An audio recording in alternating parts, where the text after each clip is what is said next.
म्हणजे हे इकडे माझं कौतुक करू लागले, मी तिकडे खाली गुलाबी होऊ लागलो. कारण काळ डेंजर आहे. कोणीच कोणाबद्दल चांगलं बोलायला तयार. ए पोरांनो, सध्या कोणीच कोणाबद्दल चांगलं बोलत, मोठ्यानं सांगा, कोणीच कोणाबद्दल चांगलं बोलत, कोणीच कोणाबद्दल चांगलं बोलत, आपल्या घरचे सुद्धा शेजाऱ्याबद्दल चांगलं बोलत. अशा डेंजर काळात बरं दुसरा एक घोटाळा काय झालाय, उमेश भाऊ, निखिल दादा, तुम्ही हे फोटो कुठून घेतला माझा पत्रिकेवर टाकलेला? अरे मला लईच गोरं केलं ना तुम्ही. मी आता इथं बॅनरकडे बघायलो, बरेच जण बॅनरकडे बघायलेत, माझ्याकडे बघायलेत, बॅनरकडे बघायलेत, माझ्याकडे बघायलेत. तेच आहे का? आता आपला कलरच असा आहे, मी जर हायवेला उभा राहिलो तर गाडीवाल्याला पुढे गेल्याच्या नंतर कळते मागं कोणतर होतं. मी जर अंधारात उभा राहिलो तर दिसतच नाही, असा कलर आहे आपला. पण दादानी जसं सांगितलं सुरुवातीला, मी माझ्या आयुष्यातल्या प्रत्येक निगेटिव्ह गोष्टीला पॉझिटिव्ह केले. गुरुजी, प्रत्येक निगेटिव्ह गोष्टीला. आज तरी हे मी कीर्तन सप्त्यात आहे म्हणून हे घेतलं, नाही तर तुम्ही युट्यूबला जाऊन बघा, इंस्टाग्रामला जाऊन बघा, नेहमी माझ्या गाड्यामध्ये काळं मफलर असतं. काळं मफलर बरोबर आहे का? काळं मफलर कंटिन्यू असतं. 5-6 वर्ष झालं ते मफलर आहे माझ्याकडे. माझा एक मित्र मला, एवढ्या आवडीने घेतोस, कोणी आवडीच्या व्यक्तीने दिली का? तसं काय नाही. मग कसं काय घेतोस? मी म्हणलं हा काळा मफलर मला कॉन्फिडन्स देतो. कसं काय? माणसानं आपल्या भोवती पॉझिटिव्ह गोष्टी ठेवाव्या. मी त्या मफलरकडे बघून मनातल्या मनात म्हणत असतो, अविनाश तू इतका पण काळा नाहीस, तुझ्याकडे आहे काहीतरी. पॉझिटिव्ह गोष्टी सोबत ठेवल्या पाहिजे. आणि मला माझ्या रंगाचा अभिमान आहे. का अभिमान आहे? अहो आमचा विठू सावळा आहे, हो आमची माती सावळी आहे. हा, म्हणून आम्ही, बघा बरं, शेतकऱ्याच्या घरातले ना आपण सगळे, मोकळं बसा, काही टेन्शन नाही. शेतकऱ्याच्या घरातले ना, हे आबाळ पांढरा असल्याच्या नंतर आनंद होतो का काळा असल्याच्या नंतर? पांढरा आबाळ बघून कोणाला आनंद होतो का? आणि समजा एखादं पोरग किंवा पोरगी पांढरा आबाळ बघून म्हणली, wow very beautiful, today's nature is very sweet, what is the climate.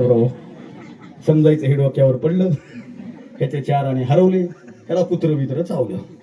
पांढरा आबाळ स्नॅप काढे पुरतं, इन्स्टाला स्टोरी ठेवण्यापुरतं चांगलं दिसतं. पांढरा आभाळ काही आनंद देतो का?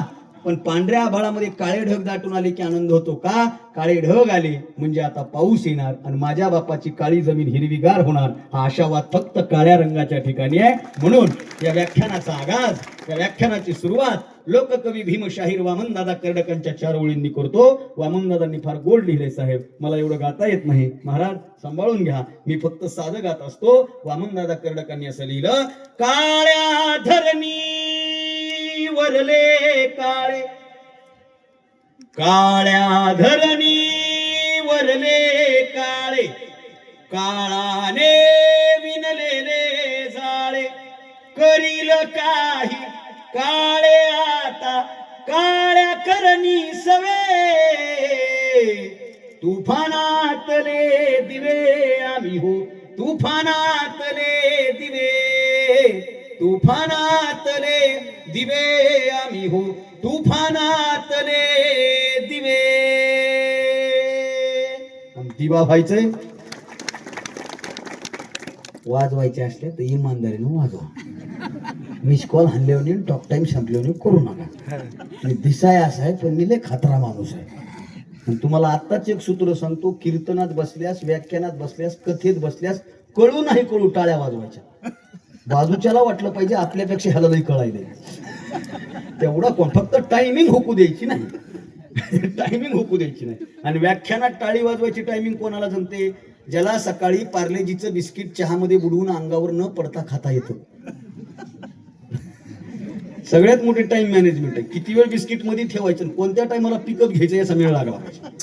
जर पिकअप घ्यायचा टायमिंग हुकला तर इथं आलेलं बिस्किट खाली उडी आणते आणि पुन्हा ते बायकोला म्हणते चमचा घे बरं गाळ काढायचा आहे. तसं झालं नाही पाहिजे. परफेक्ट टायमिंग साधता आली पाहिजे. वाजवा जोरात.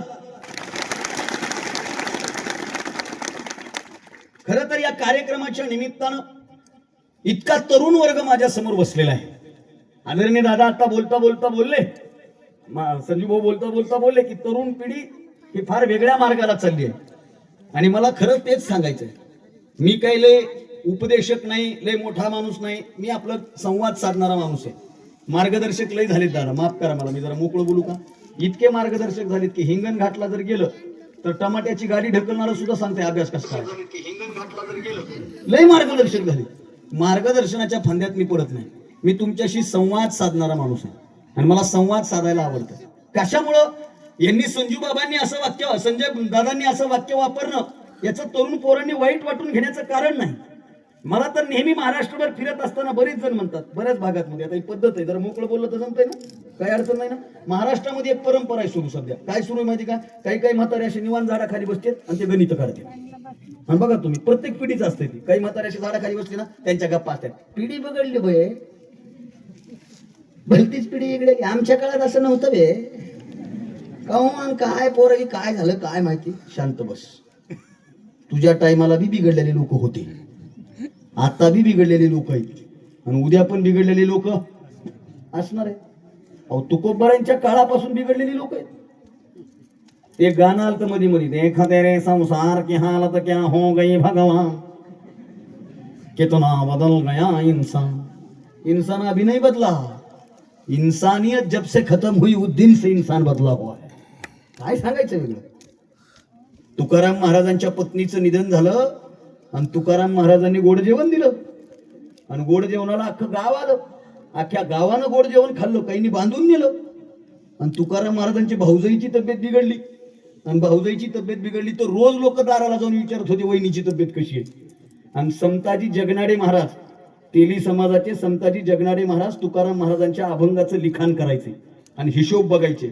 संताजी जगनाडे महाराज बाजूला बसलेले होते. संताजी जगनाडे महाराज म्हणले, तुकोबाराय काय गावकऱ्यांचं तुमच्यावर प्रेम आहे. तुकोबाराय म्हणले, संतू तू लई भोळा आहे. तुला असं वाटतं की लोक प्रेमापुटी दारात येतात. नाही, लोक वाट बघायलेत वहिनी जाती कधी, दुसरं गोड जेवण भेटत कधी. वाईट लोक तेव्हाही होते, वाईट लोक आजही येत आणि वाईट लोक उद्याही असणार आहेत. फक्त आपल्याला वाईट पाहायचं का चांगलं पाहायचं आपल्यावर डिपेंड आहे. कबीरांचा दोहाय, बुरा न देखन मैं चला बुरा न मिलिया कोई, खुद के भीतर झाक के देखा मुझसे बुरा न कोई. मी याच गोष्टीला धरून पुढे जाईल. तरुण पिढीबद्दल का अशी व्यक्त केला जातं, का तरुण पिढीबद्दल असं बोला म्हटलं जातं, त्याचं कारण दुसरं असं लक्षात ठेवायचं सगळ्या तरुण पोरांनी. कशामुळे सगळी लोक म्हणतात तरुणांनी सुधारलं पाहिजे, याचं कारण आहे की या सगळ्या लोकांना जास्त अपेक्षा फक्त तरुणांकडूनच आहेत. म्हणून त्यांना योग्य मार्गावर आणणं हे गावकऱ्यांचं पहिलं ध्येय आहे. का? तरुण सुधारला तर देश सुधारायला विचार वेळ लागत नाही. देशातल्या सगळ्या क्रांत्या काढा, धार्मिक, राजकीय, सामाजिक सगळ्या क्रांत्या तरुणाईच्या उंबरट्यावर झाल्यात. तरुणांनी ठरवलं तर बदल झाल्याशिवाय राहत नाही. तरुणांच्या जर मनात आलं, तरुणाईची अवस्था म्हणजे काय, स्वामी विवेकानंदांनी सांगितलंय भाऊ, तेजस्विता, तपस्विता, तत्परता या तीन गोष्टी एकत्रित येणं म्हणजे तरुणाई. तेजस्विता, तपस्विता, तत्परता हे तीन तकार जिथं असतात ना, ती तरुणाईची अवस्था असते. मी तुम्ही आपण तरुणाईच्या उंबरट्यावर आहोत, तरुण झालेलो आहोत. आणि तरुणाचा आणि वयाचा संबंध नसतो. आमच्या वारीमध्ये 82 वर्षाचं म्हातारं गळ्यात विना घालून जर उड्या मारत जात असेल ना, तर 25 वर्षाच्या तरुणाला लाजवेल अशी त्याच्याकडे तत्परता असते. ती खरी तरुणाईची अवस्था असते. ती खरी तरुणाईची अवस्था असते. म्हणजे महाभारतामधला मी एक प्रसंग सांगत असतो. महाभारतामध्ये कौरवांचं सगळं सैन्य परास्त झालं होतं आणि सेनापती पदाची भूमिका कर्णावर येऊन ठेपली होती. बरोबर आहे बाबा, कर्ण सेनापती झाला होता. कर्ण सेनापती झाला, सगळं सैन्य परास्त झालं. आता युद्ध लढण्यात काय अर्थ आहे? सगळे चांगले खेळाडू आउट झाल्याच्या नंतर बाय देऊन मोकळं व्हायचं असतं. मॅच खेळण्यात काही मजा असते का? पण कधी कधी हरभजन सिंग सुद्धा 6 मारू शकतो, याचा विश्वास असला पाहिजे. मग सगळं सैन्य परास्त झालं, सेनापती पदाची भूमिका कर्णावर आली. कर्णाचा सारथी असं म्हणाला, कर्णाचा सारथी असं म्हणाला, महाराज आता लढण्यात काही अर्थ नाही, आपण इथून परत जाऊ. आणि कर्णानं त्याच्या सारथ्याला दिलेलं उत्तर तरुण पोरांनी मनात घर करून ठेवा. कर्ण असं म्हणाला, कर्णाचं उत्तर होतं, कर्ण म्हणाला, सारथ्या एके दिवशी मी आणि दुर्योधन जंगलामध्ये शिकारीसाठी गेलो होतो. शिकारीसाठी बाण लावून मनात एकाग्र करून बसलेला दुर्योधन, इतक्यामध्ये एक अजगर आलं. एक अजगर आलं. अजगरानं दुर्योधनाच्या मांडीला वेढा दिला. अजगर दुर्योधनाच्या मांडीला घट्ट पकडून होतं. आता दुर्योधनाला वरदान होतं. अजगराच्या विषयाचाही प्रवास सायन्सच्या दृष्टिकोनातून होत नाही, आपल्याला माहिती आहे. अजगर काही दुर्योधनाला सोडायला तयार नव्हतं. दुर्योधन ओरडायला लागला, सैन्य आलं. सैन्याने अजगराला ओढण्याचा प्रयत्न केला. अजगर काही दुर्योधनाच्या मांडीपासून दूर होईना. शेवटी पर्याय संपला. सैन्यानं तलवारी काढल्या आणि तलवारी काढून अजगराचे बारीक बारीक तुकडे केले. आता अजगर मरून पडलं होतं. अजगर एकीकडे होतं, दुर्योधन एकीकडे होता. मी बारकाईनं दुर्योधनाच्या जवळ जाऊन बघितलं, अजगर मेलं होतं, पण अजगराचा एक दात दुर्योधनाच्या मांडीत खुडला होता. अजगराचा एक दात दुर्योधनाच्या मांडीत खुडला होता. मी त्या अजगरापासून एक गोष्ट शिकलो की एक तर दात नको तिथं लावायचा नाही, आणि एकदा दात लावला जीव गेला तरी बेहत्तर, तो दात तिथला कधीच काढायचा नाही. कारण दातच पडून गेलेलं म्हातारपण आणि नुकतेच दात उगवलेलं बालपण या दोघांच्या मध्ये काळाच्या किनाऱ्यावर पाय रोवून विजेची वीर गीतं आणि मातीचं महाभारत गाणारी अवस्था म्हणजे तुमची माझी तरुणाईची अवस्था. नेमकं गीत मातीच्या महाभारताचं गायचं का कुठलं गायचं हे तरुणांवर डिपेंड आहे. पुन्हा विवेकानंदांकडे येईल मी दादा. स्वामी विवेकानंद असं म्हणले होते, पोरांनो माझ्याकडे बघा. स्वामी विवेकानंद असं म्हणाले होते, मला तुमच्या देशातल्या तरुणांच्या उठावरचं गीत सांगा, मी तुम्हाला तुमच्या देशाचं भवितव्य सांगतो. मला तुमच्या देशातल्या तरुणांच्या ओठावरचं गीत सांगा, मी तुम्हाला तुमच्या देशाचं भवितव्य सांगतो. तरुणांच्या ओठावर गीत कोणतं असावं याच्यासाठी अखंड हरिनाम सप्ताहाचं महत्वाचं भूमिका आहे. आजकाल परिस्थिती बिघडत चालली. सिजनेबल गाणे हो, इतके सिजनेबल आहेत. माझ्या तर लहानपणापासून गाणी बदलत आलीत. माझ्या लहानपणी सोयरेव गाणं होतं, काला काला कवा काट खायगा सची बोल. इकडे बी असेल ते.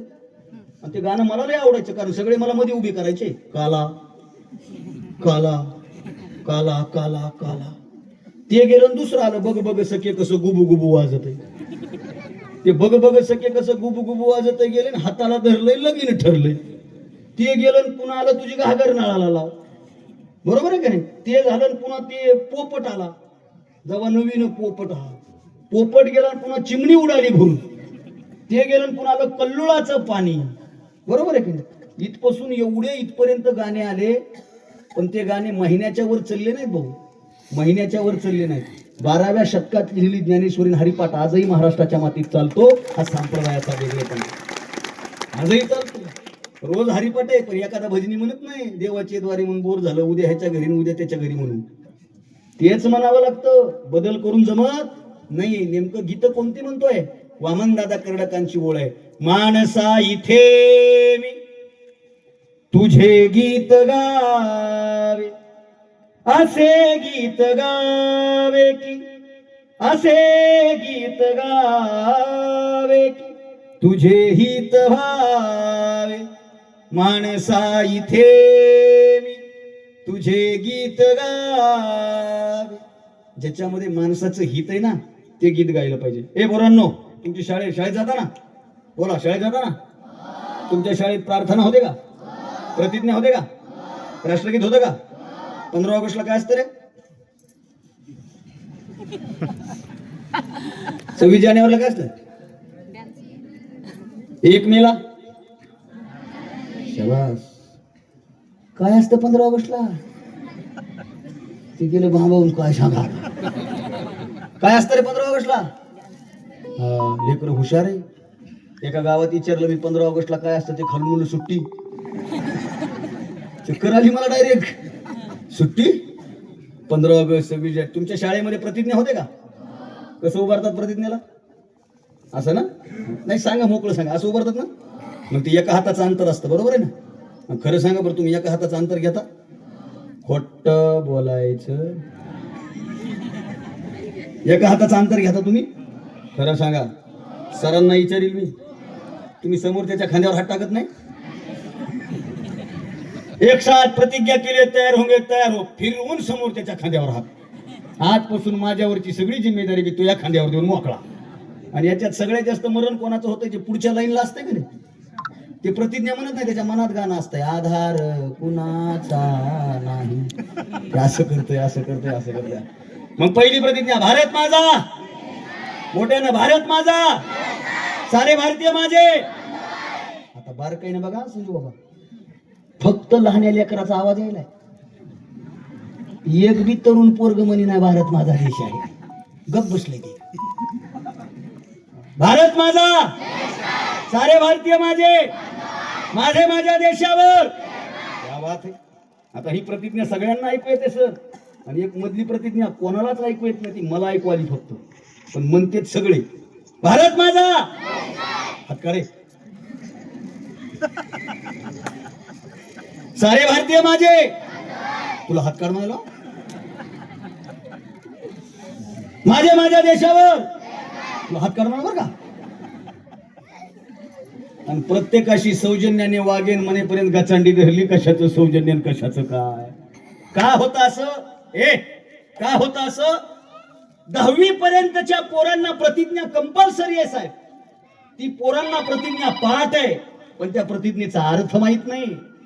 10वीच्या नंतर पोरग तरुणाईच्या उंबरट्यावर येतं, त्या पोराला प्रतिज्ञेचा अर्थ कळायला लागतो. आणि महाराष्ट्रातल्या बऱ्याच महाविद्यालयामध्ये प्रतिज्ञाच होत नाही. हे महाराष्ट्राचं सगळ्यात मोठं दुर्दैव आहे. सगळ्यात मोठं दुर्दैव, सगळ्यात मोठं दुर्दैव. प्रार्थना लहानपणीच खरा तो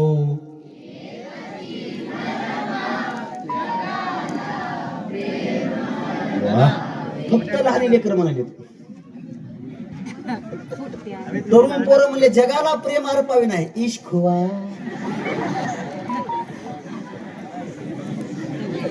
जगाला प्रेम अर्पावे म्हणून आणि बिघडले काय काय. तू धरती पे चाहे जहां भी रहेगी, तुझे तेरी खुशबू से पहचान लूंगा. अरे तू माणूस आहेस का कुत्र आहेस? हा, वासानं हुडकिनार म्हणजे. तुम आए तो आया मुझे याद, गली में आज चांद निकला. अरे 100 साल पहले मुझे तुमसे प्यार था, आज भी और कल भी रहेगा. तुम मानुष है का भूत है? सुबह से लेकर शाम तक, शाम से लेकर रात तक, रात से फिर सुबह तक मुझे प्यार करो. अरे का 1 नंबर 2 नंबर का इमर्जन्सी आहे का नाही? काही फालतू गाणे आले. त्याच्यापेक्षा खरा तो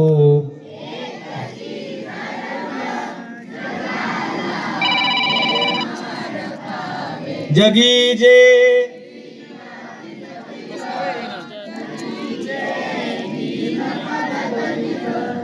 तया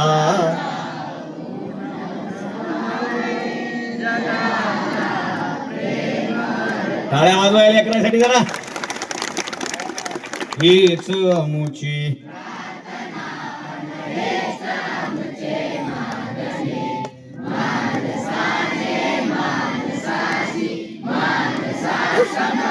वा वा वा, टाळ्या वाजवा.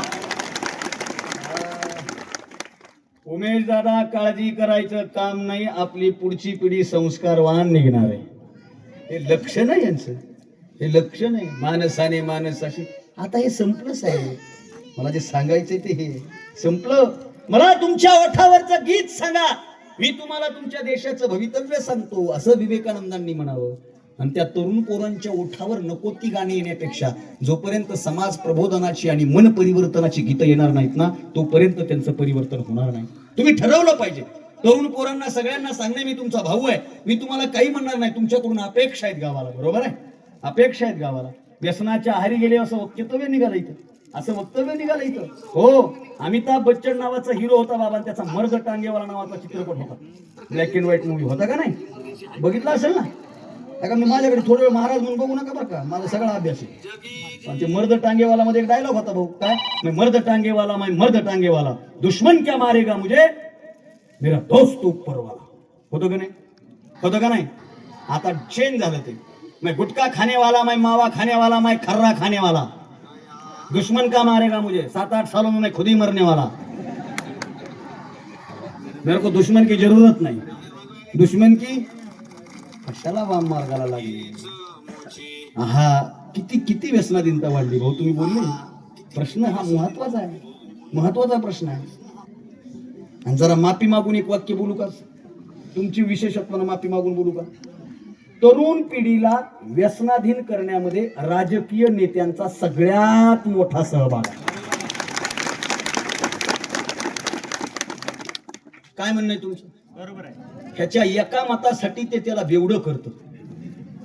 ते व्हिडिओ आलता इंस्टाग्रामला, माझा लय स्पष्ट स्वभाव आहे. इंस्टाग्रामला व्हिडिओ आलता, एक पोरग गेला असं सरपंच नेत्याकडे, आमदाराकडे, रस्ते नाहीत, काय नाही, काय नाही, काय विकास केला तुम्ही, हा कशासाठी विकास केला तुम्ही? त्यानं 90ची बाटली काढली, नंबर 1 नेता आहे आपला. हा, लक्षात ठेवा, 500 रुपये घेऊन मत विकणाऱ्याला मतदान दिल्याच्या नंतर प्रश्न विचारण्याचा अधिकार नसतो, नसतो. आपल्या मताची किंमत आपल्याला माहित असली पाहिजे. डॉक्टर बाबासाहेब आंबेडकर असं म्हणाले होते की ज्या दिवशी भारतातला नागरिक मत विकेल ना, त्या दिवशी भारतीय लोकशाहीचा खून झाला असं मी समजेल. मत विकतो आपण. वाजवा वाजवा, चांगलं वाक्य वाजवा. तुमचा आवाज म्हणून मी बोलायलो, कारण मला काही इकडे कोणाला मतदान करायचं नाही. स्पष्ट वक्ताय मी. जरा स्वतःची कॅपॅसिटी ओळखा, ठरवा तुम्हाला काय व्हायचंय ते. आपला वेळ वायाला घालू जाऊ देऊ नका. व्यसनाच्या आरी जाऊ देऊ नका. मी तुम्हाला प्रामाणिकपणे भाऊ म्हणून सांगतोय. बर्बाद झाल्या जिंदग्या. 8वी 9वीचे पोरं ज्याला मिसरुडे फुटले नाही ते पोरं आणि त्यांचे मायबाप सांगतात काय, जरा पोराला समजून सांगा. आम्ही काय सांगणार आहे समजून? आम्ही काय समजून सांगणार आहे? प्रत्येकानं ठरवलं पाहिजे. तुम्ही आतून ठरवलं पाहिजे. माझ्याकडे बघा, तिथल्या बसलेल्या तरुण पोरांना सांगणे, आज या सप्त्यात 25 वर्ष आहे ना तुमचं. मगाशी तुम्ही अपेक्षा व्यक्त केली भाऊ 25 पोरं जरी सुधारली तरी नाही. या 25 वर्षाच्या सप्त्याचं सार्थकीकरण कुठं असतं? बाबांनी यायची, कथा सुंदर करायची, महाराजांनी यायचं, कीर्तन करायचं, व्याख्यान करायचं, पाकिट घ्यायचं, घरला जायचं, काल्याचा प्रसाद दाबून हाणायचा, पोरांनी वाढायचं, उरलेलं घरला घेऊन जायचं. नंबर 1 सप्ताह झाला नाही. या सप्त्याचं सार्थकीकरण या 25व्या वर्षी इथं दरबारात उभा राहून बोलतोय. आज इथं बसलेल्या तरुण पोरांनी संकल्प करा, शपथ घ्या की पुढच्या वर्षीपर्यंत एखाद्या व्यवसायात, एखाद्या नोकरीमध्ये, एखाद्या क्षेत्रामध्ये स्वतःचं असं अस्तित्व निर्माण करेल की याच सप्ताह कमिटीनं या स्टेजवर माझा फुल सत्कार केला पाहिजे, माझं अभिनंदन केलं पाहिजे. ठरवा. तर या कार्यक्रमाला मला बोलवलं त्याचं सार्थकीकरण आहे. माझं 8वीत ठरलं होतं पोरांनो. कितवीत? काय ठरलं होतं? लग्न. 8वीत ठरलं होतं आई माझं. मला माझ्या सरांनी उठवलं असं, हे उठ, काय व्हायचं अविनाश तुला? आणि सर, मी त्यांना म्हणलं, सर मला महाराष्ट्रातला एक वक्ता व्हायचंय. गावागावात माझे बॅनर लागले पाहिजेत, हार तुरे देऊन लोकांनी सत्कार केला पाहिजे, तोफा वाजवून स्वागत केलं पाहिजे, जाताना पैसे देऊन घरी पाठवलं पाहिजे. 8वीत पाहिलेलं स्वप्न आत्ता पूर्ण होईल. आमच्या पोरांचं असं आहे, आमच्या पोरांचं ठरत ना, अरे तुला काय व्हायचंय? बघू ना बे, सप्ताह हो दे ना, सप्ताह झाला की करू ना काहीतरी. तुला काहून घाई झाली बापा? अरे झाला ना सप्ताह, ठरव ना लवकर. नाही ना बे, आता एवढ्या उन्हाळ्यात कुठं ठरवितं का? मार्च पर्यंत जरा करणं मत नाही, थांब ना जरा. अरे मार्च जरा ठरव ना. नाही ना बे, आता पेरणी केल्याशिवाय गावाच्या बाहेर पडता येत नाही ना. अरे झाली ना पेरणी. नाही ना बे, दिवाळी आली, जरा दिवाळीचा लाडू खाऊ दे ना. अरे किती दिवस हेच लाडू खाता? ठरवा. आमची गत कशी झाली इकडे बघा पोरांनो, भावांनो, मला माफ करा पण मी स्पष्ट बोलणारा पोरगा आहे. एका बाजारात घोड्यांचा बाजार भरला होता. कशाचा? घोडा कळतो ना तुम्हाला? घोडा कळतो ना? ती वीटभट्टीवर विटा वगैरे व्हायला असतो, बरोबर का? हो. अरे ती गाड्या वाजत नाही तर खेच. घोडा कळतो ना? घोडा. आता तुमच्याकडे शब्द आहे का नाही माहित नाही, आमच्याकडे घोडा शब्द लय वापरतात दादा. बोलतो आता मी परळीच्या जवळून आलो ना, बीडच्या जवळून आलो मी. आता बीड मग लय बदनाम झालं ना. घोडा शब्द वापरतात. घोडा लावी, घोडा लावी, घोडा लावी, घोडा लावी. अरे तुला शिळी घ्यायला पैसे नाही, तू घोडा का? वाक्प्रचार आहे हा, धमकीचा शब्द आहे. इकडे बघ, एका बाजारात घोड्यांचा बाजार भरला. कशाचा? 3 घोडे आणली. किती? नीट ऐकायचं. किती? 3 घोडे उभे केली. 3 घोडे दिसायला सारखे, उंची सारखी, बांधा सारखा, सगळं सारखं. घोडे किती? घोडे किती? घोडे किती? 3 घोडे उभे केले. एका घोड्याची किंमत 1 लाख, दुसऱ्याची किंमत 2 लाख, तिसऱ्याची किंमत 5 लाख. एकाची किती? दुसऱ्याची? तिसऱ्याची? दिसायला सारखे, उंची सारखी, बांधा सारखा. 1 लाखाचा घेताल का 5 लाखाचा? 1 लाखाचा घोडा विकला, 2 लाखाचा घोडा विकला, 5 लाखाचा घोडा कोणी विकतच घेतला नाही. उदाहरण पुढे कळलं तुम्हाला. 5 लाखाचं घोडं कोणी विकतच घेतलं नाही दिदी. बाजार संपला, घोड्यावाला परत गेला, दुसऱ्या बाजारात पुन्हा आला, पुन्हा त्यानं 3 घोडे आणले. 1 लाखाचं घोडं, 2 लाखाचं घोडं, 5 लाखाचं घोडं. घोडे दिसायला सारखे, दादा फक्त एकच होतं. 1 लाखाचं घोडं नवीन होतं, 2 लाखाचं घोडं नवीन होतं, 5 लाखाचं घोडं तेच होतं जे मागच्या बाजारात आलेलं होतं. 4-5 बाजार झाले, 5 लाखाचं घोडं कोणी विकत घेईना. हे एका चहावाल्यानं बघितलं, हे एका चहावाल्यानं बघितलं. चहावालं घोड्यावाल्याजवळ गेलं आणि त्याला म्हणला, दादा अरे हे 5 लाखाचं घोडं विकून टाक. तो म्हणला, नाही विकल ना मी, 5 लाख भेटली की विकल. तसं नाही रे, तू 1 लाखाचं घोडं 50,000ला विकलंस, 2 लाखाचं घोडं 1.5 लाखाला विकलंस. हे 5 लाखाचं घोडं तुला 4.5 लाखाला मागितलं, तू का दिलं नाहीस? तो म्हणला, नाही हे माझं लाडकं घोडे, हे मी विकल तर 5 लाखालाच विकल. ते म्हणला, अरे असं काय या घोड्यामध्ये? ते म्हणला, माझ्या या घोड्याचं वैशिष्ट्य असं आहे, माझ्या जर या 5 लाखाच्या घोड्याच्या मनात आलं तर हे घोडं 1 तासात 100 किलोमीटर पळतो. इतकं वेगवान घोडं आहे. ताशी 100 किलोमीटरचा वेग आहे त्याचा, इतकं वेगवान आहे. मग ते बाजूचं म्हणलं, अरे मग विकलं कसं काय नाही? ते म्हणला, माझं लाडकं घोडे माझ्या या 5 लाखाच्या घोड्याच्या जर मनात आलं तर हे घोडं 1 तासात 100 किलोमीटर पळतो. ते म्हणला, अरे मग विकलं कसं काय नाही? ते म्हणला, दादा तुला मी प्रेमानं सांगायलो, माझं हे 5 लाखाचं घोडं याच्या जर मनात आलं तर हे 1 तासात 100 किलोमीटर पळतं. ते म्हणलं, अरे मग इकलं कसं काय नाही? एखाद्या रेसरनं, रायडरनं इकत कसं काय घेतलं नाही? ते घोड्यावाला जरा गरम झालं. ते म्हणलं, तुला मगापासून मी तेच सांगायलोय, माझ्याच्या ह्या घोड्याच्या जर मनात आलं तर हे घोडं 1 तासात 100 किलोमीटर पळतं. ते म्हणलं, अरे मग इकलं कसं काय नाही? ते म्हणला, तुला मगापासून मी तेच सांगायलो बरं का. माझ्या जर ह्या घोड्याच्या मनात आलं तर हे घोडं एका तासात 100 किलोमीटर पळतं. ते मला ऐकलं कस काय नाही ते मला तुला तेच सांगायलोय. माझ्या जर या घोड्याच्या मनात आलं तर हे घोडं एका तासात 100 किलोमीटर पळतं. ते म्हणलं घोडं आडलंय कुठं, ते म्हणलं ह्याच्या मनातच येत नाही. त्या घोड्याच्या मनातच येत नाही ना. आपल्या बी गावात असे बरेच घोडे ज्यांच्या मनातच येईना काय करायचे. एकदा मनात ठरवलं, सत्य संकल्पाचा दाता नारायण, एकदा तुम्ही संकल्प केला, छत्रपती शिवाजी महाराजांनी निश्चय केला स्वराज्याचा आणि वयाच्या 16व्या वर्षी स्वराज्याचं तोरण बांधलं. म्हणून शिवरायांचं वर्णन समर्थांनी केलं, निश्चयाचा महामेरू बहुत जनांसी आदरू. आमचे तुकाराम महाराज म्हणले निश्चयाचे बळ आणि तुका म्हणे त्याची फळ. निश्चय केला पाहिजे, ठरलं पाहिजे, करायचं काय. पण आपलं जाने तो जिंदगी के 4 दिन जीने के हे 4 दिन याच्यात वा इकडून स्वर निघालाय. ओ वा वा येतो तुमच्याकडे, थांबा जरा. ठरवा, संकल्प करा, बाहेर पडा. फार मोठं जग आहे आणि स्वतःवर विश्वास ठेवा. कोणावर विश्वास ठेवा? आपल्यावर विश्वास पाहिजे, आपण करू शकतो. दादांनी माझा सांगितला इतिहास, गुरुजी लय अवघड होतं.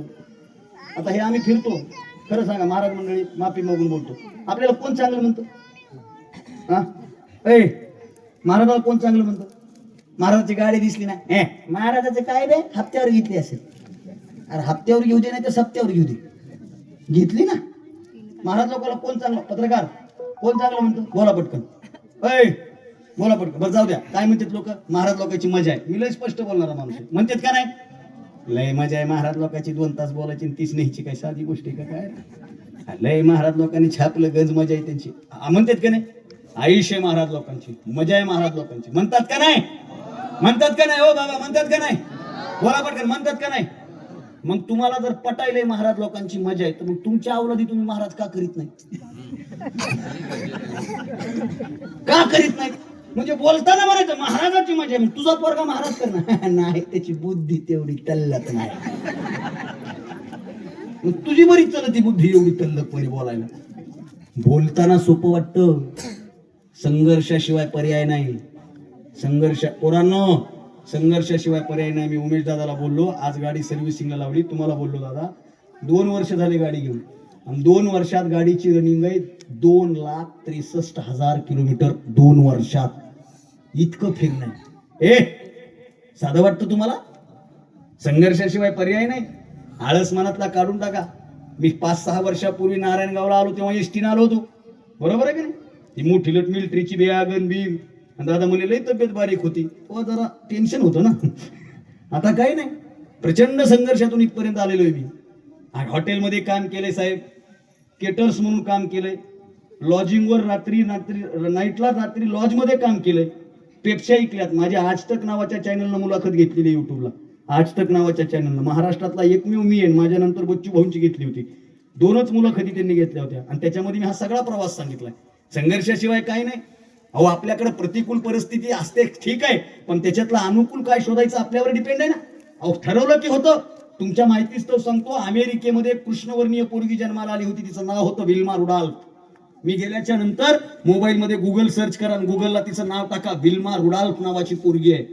ती जेव्हा जन्माला आली ना, तेव्हा ती अपंग म्हणून जन्माला आली होती. तिला पोलिओ झाला होता, तिचा पाय लहान होता, तिला चालता येत नव्हतं. अमेरिकेत जन्मली, कृष्णवर्णीय. अगोदरच अमेरिकेमध्ये कृष्णवर्णीय जन्मलं की तो त्यांना मोठा संघर्ष करावा लागतो. त्यात पोरगी जन्मली, पोरगी विल्मा रुडॉल्फ, ती अपंग, पोलिओ. डॉक्टरांनी सांगितलं पोरगी चालू शकत नाही. आणि दादा असंच असतं. मला लहानपणी डॉक्टरनी सांगितलं होतं ह्याला बोलता येणार नाही, माझ्या जिबीला भ्याग आहेत. माझी जीभ साधी नाही, अशा जिबीला भ्याग आहेत. डॉक्टर म्हणले ह्याला बोलता येणार नाही. आता नाहीत डॉक्टर साहेब, नाही तर डॉक्टर साहेब म्हणले होते, मी म्हणलो ह्याला बोलता येत नाही, पण हे नुसतंच बोलत आहे, दुसरं काहीच नाही. आता असतो ते पोलिओ झाला होता विल्मा रुडॉल्फला. डॉक्टरांनी सांगितलं हिला चालता येणार नाही, अपंगत्व स्वीकारावं लागेल.